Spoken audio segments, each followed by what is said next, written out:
bosque realiza importantes funciones. Protege el suelo de las precipitaciones y los vientos.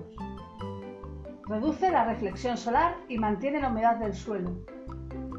Absorben el dióxido de carbono de la atmósfera, que lo convierte en oxígeno, reduciendo el cambio climático. Además, un bosque está lleno de biodiversidad, ya que es el hogar de muchos animales.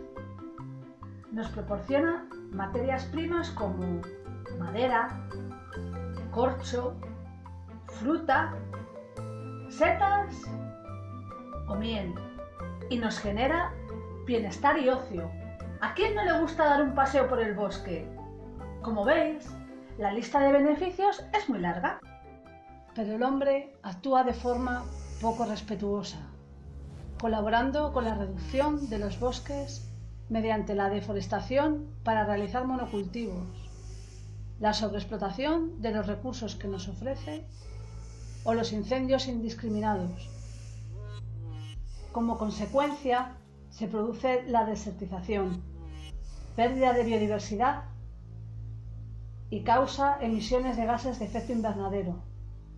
Los bosques reducen la capacidad de absorber dióxido de carbono de la atmósfera y este aumenta en el aire, provocando el incremento de la temperatura media del planeta. Conociendo los problemas que causa la desaparición de los bosques, podremos protegerlos y conservarlos, reforestando zonas degradadas, realizando plantaciones y evitando que se talen árboles de forma indiscriminada. Hemos realizado este vídeo para que conozcas que los árboles son fundamentales para abordar el cambio climático. Te pedimos por favor que nos ayudes a divulgarlo.